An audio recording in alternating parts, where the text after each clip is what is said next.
सीहोर जिले के सदर कोतवाली क्षेत्र के पनी मोहल्ले में मुस्लिम युवकों ने युवती को छेड़खानी और मारपीट कर अगवा करने का प्रयास किया। घायल युवती को जिला अस्पताल में भेजकर उसका मेडिकल परीक्षण करवाया गया, जहां युवती के परिजन सदर कोतवाली पहुंच चारों युवाओं के खिलाफ मुकदमा दर्ज करवाया। बताया जा रहा है कि युवती कल रात्रि घरेलू सामान लेने के लिए गई थी। तभी एम्बुलेंस में सवार 4 युवक पहले युवती को पीछे से टक्कर मारी। जब युवती ने विरोध किया तो चारों एम्बुलेंस से उतर युवती के साथ मारपीट की। उसके बाद उसे एम्बुलेंस में भरने का प्रयास किया। बचाव में गई युवती के भाई के साथ मारपीट की। सदर कोतवाली पुलिस युवती की तहरीर के आधार पर मुकदमा दर्ज कर एक आरोपी को गिरफ्तार कर लिया। बाकी तीनों की तलाश जारी है। सर जहाँ पे आप पूरे दुनिया में अल्पसंख्यक देख रहे हो, वो जो वार्ड की बात है, ये लोग अल्पसंख्यक नहीं, माइक्रो अल्पसंख्यक। क्या पूरा मामला था और क्या घटना हुई है आपके साथ रात में? मैं गई थी शाम रात को 9:15 बजे दुकान सामान लेने। हाँ। हमेशा बगल में ही है दुकान, तो हमेशा चले जाते हैं कि भी, और इतनी ज़्यादा रात भी नहीं हुई थी। उसी समय वापसी आ रहे थे हम सामान लेके, बस 2 कदम ही चले थे, एक तेज़ रफ्तार में वैन आ रही थी, ये एम्बुलेंस वैन। वो आके उसने मेरे पैर पर टक्कर मारी। जब टक्कर मारी तो मैंने कहा कि भैया देख के चलाओ। जब देख के चलाओ तो उसने मुझे बहुत गंदी अभद्र गाली दी। मैं वो गाली आपको बता नहीं सकती। उससे हमारा खुद का सम्मान जाता है, लेकिन उसको बोलने में नहीं शर्म आई। उसके बाद मैंने कहा तमीज़ से बात करो, कैसे बात कर रहे हो। वो उतरे हैं, उतर के आके मेरे एक कंटा मारा यहाँ पे, और फिर उसके साथ 3 साथी और थे उसके, मतलब टोटल 4 लोग थे। वो लोग आए, एक ने मेरे बाल पकड़े, एक ने मेरे पेट में लात मारी, और पता नहीं कितना मारा मुझे। और मुझे ऐसे सीने से पकड़ के लेके जा रहे थे वैन में, कह रहे थे लेके चलते हैं, अभी तुम्हारी अकल ठिकाने आ जाएगी। बहुत नेतागिरी भरी है ना। उसके बाद हम कुछ नहीं, फिर शोर शराबा, और वहाँ पे काफ़ी पब्लिक थी, लेकिन देख रही थी, बोलने वाला कोई नहीं था। फिर मेरे भैया ने शायद आवाज़ सुनी, क्योंकि ज़्यादा दूर का फासला नहीं था, तो घर पे आवाज़ आई, तो भागे वहाँ से कि किसी से लड़ाई हो रही। जब देखा कि हम ही सो रहे, तो हमारे भैया अकेले आए थे, निहत्थे आए थे। उन लोगों ने मेरे भैया पे भी अटैक किया, और उन्होंने उनकी गर्दन काटने की कोशिश की, लेकिन वो ऐसे हो गए तो उनके यहाँ पे स्क्रैच आ गया। उसके बाद वो भागे वहाँ से मुझे, और जाते जाते मेरी चैन भी मेरे गले पे थी, चैन वैन खींच ले गए और मुझे बहुत मारा, नाली में डाल दिया, डाल के उसमें मारा नाली में।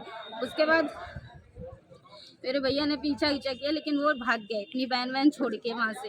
कोई गलत हरकत भी किया? गलत हरकत की, हाँ। मेरे सीने को ऐसे पकड़ के मुझे घसीट के गाड़ी के अंदर ले जा रहे। अगर मेरा भाई नहीं आता तो शायद वो मुझे उठा के ले भी जाते। उनका इरादा मुझे ले जाने का ही था, ये तो सिर्फ एक बहाना था, क्योंकि इतनी स्पीड में गाड़ी आई और मुझे टक्कर बिल्कुल नॉर्मल लगी थी, यहाँ पे लगी काली, पूरा काला पड़ा हुआ है। अगर वैसी स्पीड में होती तो मैं उड़ जाती उससे, लेकिन ऐसा कुछ नहीं हुआ। पुलिस के पास आप रात में भी गई थी, अभी आज फिर दिन में कोतवाली फिर आई हैं, क्या नहीं सुनवाई हुई? हम पुलिस के पास आए, हमने उनसे बोला कि भाई हमारी FIR लिखिए। ये लोग बोले हाँ ठीक है। पहली बात तो हमसे अच्छे से बात नहीं की, ऐसे बात कर रहे थे जैसे कोई हम खुद क्रिमिनल हो। हमने कोई बहुत बड़ा क्राइम किया है। फिर भी चलिए कोई बात नहीं, हम अपना आगे बैठ गए। ये तक नहीं पूछा, एक आदमी सांत्वना देता है, ये लड़की सदमे में है, इतना परेशान है, यहाँ से खून सब बह रहा था, मेरी आँख यहाँ पे, मेरे पेट में बहुत सारी लातें मारी, तो काफ़ी ज़्यादा मेरी कंडीशन ख़राब थी। मैंने उनसे लिखवाया, बोले कि ठीक है हम एप्लीकेशन लिखते हैं। हमने एप्लीकेशन लिखने के लिए बोला, अब वो अपने हिसाब से एप्लीकेशन लिख रहे थे। हमने बोला उनको बार बार कि हमारे साथ छेड़खानी हुई। वो मुझे बोल रहे थे कि हम उठा के ले जाएंगे, मर्द थोड़े साथ गलत हरकत करेंगे। अब आप आगे समझदार हैं, ज़रूरी नहीं कि हर बात बोली जाए। तो वो यहाँ के जो थाना इंचार्ज थे, दरोगा साहब, वो बोले कि हम अपने हिसाब से लिखेंगे, तुम्हारे कहने से लिखेंगे। मैंने उनसे कई बार बोला कि हमारे साथ छेड़खानी हुई, वो हमको ऐसी धमकी दे रहे थे, लेकिन उन्होंने हमारी एक बात भी नहीं सुनी, और उल्टा हमको ही आग दिखा रहे थे कि चुपचाप बैठ रही हो कि नहीं बैठ रही हो एक साइड। फिर मेरे भैया ने बोला कि ऐसा है, वो छेड़खानी हुई है उसके साथ, देखो उसको कितनी ज़्यादा चोट है। और ये वो तो कपड़े भी मैं चेंज करके आई हूँ, मैं कपड़े की कंडीशन भी आपको दिखा देती क्या थी वहाँ पे। और बस वही खाना पूर्ति करके हमें यहाँ से भगा दिया। आज दोबारा आई हैं, क्या अब कहा जा रहा है, क्या कहा जा रहा है? बोले ठीक है कार्रवाई होगी, लेकिन कार्रवाई के नाम पे क्या हुआ? वो तो खुला घूम रहे हैं ना, उनका कोई चाचा वाचा उसको ला के डाल दिया, ऐसा थोड़ी होता। वो तो क्रिमिनल्स घूम रहे हैं, हमें भी तो न्याय चाहिए। आज हमारे साथ हुआ है, कल किसी और के साथ होगा, तो जस्टिस मिलना चाहिए कि नहीं मिलना चाहिए? भाई आज हम शांत होकर बैठ जाएंगे, चलिए ठीक है, लेकिन आज हमारे साथ कल 50 लोगों के साथ ऐसे ही चलते रहेगा। और जब प्रशासन खुद उनका साथ दे रहा है तो आम आदमी करेगा तो करेगा क्या? आप ही बताइए, वो किसके बाद गुहार लगाएगा जाके? भैया क्या घटना हुई है बहन के साथ और क्या था पूरा प्रकरण? बहन का फोन आया हमारे पास, हाँ। तो आवाज़ नहीं आ रही थी, तो हमने पता किया कि कहाँ है, तो पता चला पीछे दुकान गई है। हाँ।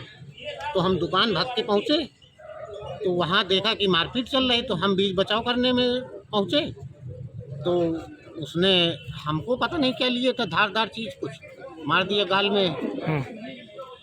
और फिर वहीं के 3-4 उसके साथ वाले थे, वो ये सब पकड़ के खींच रहे थे। फिर पब्लिक बहुत इकट्ठा हो गई, फिर वो पता नहीं कौन आया, एक कहे सब लोग चलो यहाँ से, तो वो भाग गए। बहन के साथ क्या हुआ था? बहन के साथ छेड़खानी किया और मारपीट की, और वो लॉकेट अभी एंगेजमेंट में मिली है, वो चैन लॉकेट सही थी, वो खींच लिया। और अब हम तो बाद में पहुँचे हैं। क्या कोई गलत मंशा थी उनकी? क्या हाँ, कोई गलत बिल्कुल इरादा गलत था? मंशा थी, क्योंकि वहाँ बता रहे हैं कुछ लोग कि जब ये लड़की आगे गई है तो वो तुरंत पीछे गाड़ी लेकर के निकले हैं, नहीं दारू पी रहे थे बैठे वहाँ स्कूल के पास। और जब ये आ रही थी दुकान की तरफ, वो गली में घुसी है, तो वो तुरंत गाड़ी स्टार्ट करके पीछे किया है इनका। तो इसका मतलब है कि गलत मंशा से ही। पुलिस ने सुनवाई की आपकी? पुलिस वो NCR की लिखी रही थी, तो वही अभी फिर से तहरीर देने आए हैं।